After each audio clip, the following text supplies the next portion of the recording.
നമസ്കാരം. PK ലേണിംഗ്സിന്റെ Malayalam vocabulary സീരീസിലേക്ക് ഏവർക്കും സ്വാഗതം. ഇന്നത്തെ സീരീസിലൂടെ വിപരീതം ഭാഗം 7ലേക്ക് നമ്മൾ കടക്കുകയാണ്. കഴിഞ്ഞ ഭാഗങ്ങളെല്ലാം നിങ്ങൾ വളരെ നന്നായി പഠിച്ചു എന്ന് വിശ്വസിക്കുന്നു. ഇനി അടുത്ത ഭാഗത്തേക്ക് നമുക്ക് കടക്കാം. ആദ്യത്തെ ചോദ്യം, ആസക്തി. ആസക്തി ആസക്തിയുടെ വിപരീതമാണ് അനാസക്തി. ആസക്തി അനാസക്തി ആസക്തി അനാസക്തി. അടുത്തത് ആസ്തികൻ. ആസ്തികൻ എന്നതിന്റെ വിപരീതമാണ് നാസ്തികൻ. ആസ്തികൻ നാസ്തികൻ ആസ്തികൻ നാസ്തികൻ. ഇനി ആസ്ത.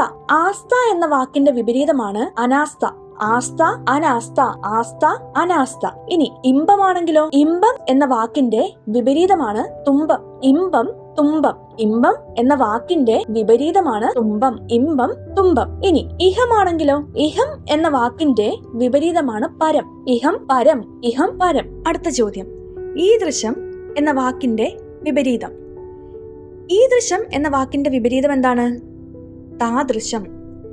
ഉപകാരം. ഉപകാരം എന്ന വാക്കിന്റെ വിപരീതമാണ് അപകാരം അഥവാ ഉപദ്രവം. ഉപകാരം അപകാരം. ഉപകാരം അപകാരം അഥവാ ഉപദ്രവം. ഉപകാരം അപകാരം അഥവാ ഉപദ്രവം. ഉപകാരം അപകാരം അഥവാ ഉപദ്രവം. ഇനി ഉത്തമമാണെങ്കിലോ? ഉത്തമം എന്ന വാക്കിന്റെ വിപരീതമാണ് അധമം. ഉത്തമം അധമം. ഉത്തമം അധമം. ഇനി ഉഗ്രമാണെങ്കിലോ? ഉഗ്രം എന്ന വാക്കിന്റെ വിപരീതമാണ് ശാന്തം. ഉഗ്രം ശാന്തം. ഉഗ്രം ശാന്തം. അടുത്ത ചോദ്യം, ഉചിതം. ഉചിതം എന്ന വാക്കിന്റെ വിപരീതമാണ് അനുചിതം. ഉചിതം അനുചിതം. അടുത്ത ചോദ്യം, ഉച്ചം. ഉച്ചം എന്ന വാക്കിന്റെ വിപരീതമാണ് നീചം. ഉച്ചം നീചം. ഉച്ചം നീചം. ഉച്ചം എന്ന വാക്കിന്റെ വിപരീതമാണ് നീചം. ഇനി ഉച്ഛ്വാസമാണെങ്കിലോ? ഉച്ഛ്വാസം എന്ന വാക്കിന്റെ വിപരീതമാണ് നിശ്വാസം. ഉച്ഛ്വാസം നിശ്വാസം. ഉച്ഛ്വാസം നിശ്വാസം. ഉച്ഛ്വാസം എന്ന വാക്കിന്റെ വിപരീതമാണ് നിശ്വാസം. അടുത്ത ചോദ്യം, ഉത്കൃഷ്ടം. ഉത്കൃഷ്ടം എന്ന വാക്കിന്റെ വിപരീതമാണ് അപകൃഷ്ടം അഥവാ നികൃഷ്ടം.